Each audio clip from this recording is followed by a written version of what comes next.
সকল প্রকার ইসলামিক ও শিক্ষণীয় ভিডিও পেতে চ্যানেলটি সাবস্ক্রাইব করে পাশে থাকা বেল আইকনটি প্রেস করে দিন।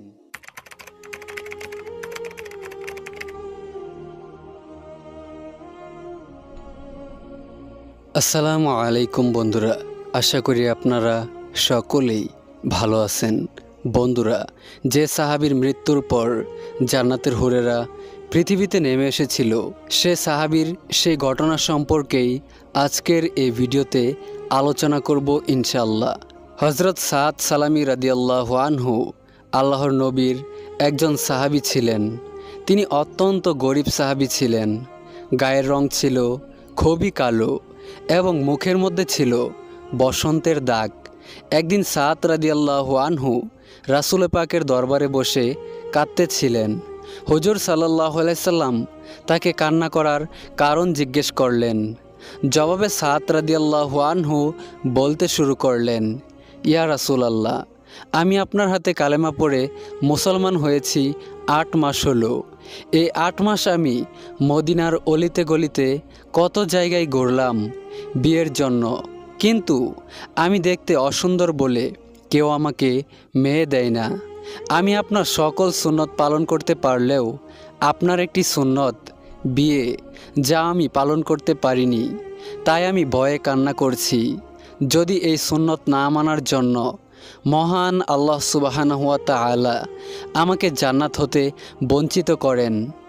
রাসূল সাল্লাল্লাহু আলাইহি সাল্লাম সাদকে বললেন, আমর ইবনে ওয়াহাবের মেয়ে, মদিনার সবচেয়ে সুন্দরী মেয়ের সাথে আমি রাসূল তোমার বিয়ে দিয়ে দিলাম।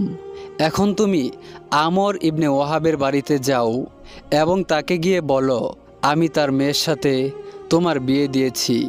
সাদ রাদিয়াল্লাহু আনহু আমর ইবনে ওয়াহাবের বাড়িতে গেলেন এবং আমর ইবনে ওয়াহাবকে সব কিছু খুলে বললেন।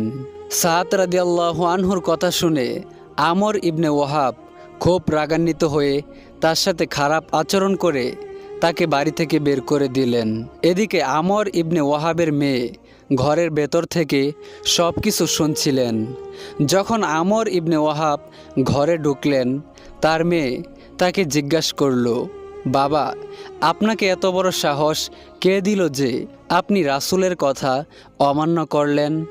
আল্লাহর রাসূল আমার জন্য যে ছেলেকে পছন্দ করেছেন, আমিও তাকে স্বামী হিসাবে মেনে নিলাম। মেয়ের কথা শুনে আমর ইবনে ওয়াহাব দৌড়ে রাসূলুল্লাহ সাল্লাল্লাহু আলাইহি সাল্লামের দরবারে গেলেন এবং রাসূলের কাছে ক্ষমা চাইলেন। প্রিয় নবীজি সাল্লাল্লাহু আলাইহি ওয়াসাল্লাম তাকে মাফ করে দিলেন আর সাদ রাদিয়াল্লাহু আনহুর বিয়ের জন্য 600 দিরহাম মোহরানা ধার্য করলেন এবং বললেন, এখন তুমি তোমার স্ত্রীর কাছে যাও। কিন্তু সাদ রাদিয়াল্লাহু আনহু এত গরিব ছিলেন, তার পক্ষে 600 দিরহাম জোগাড় করা সম্ভব ছিল না।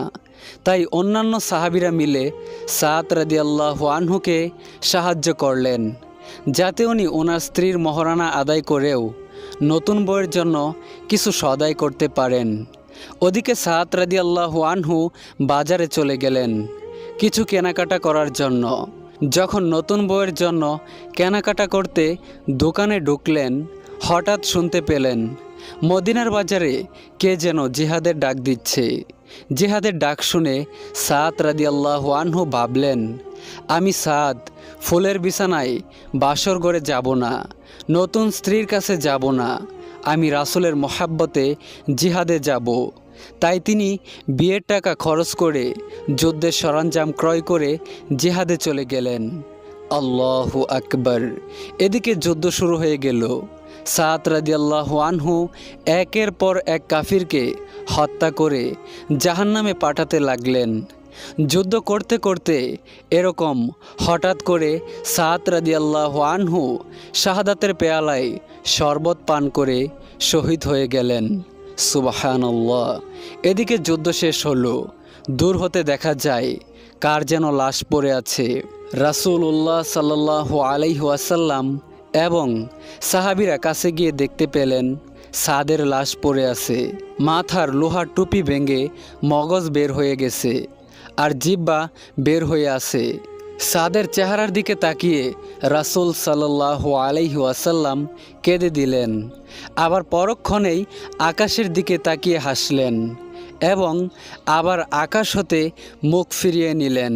একজন যুবক সাহাবী আবু লুবাবা রাদিয়াল্লাহু আনহু রাসূলকে এর কারণ জিজ্ঞাসা করলেন।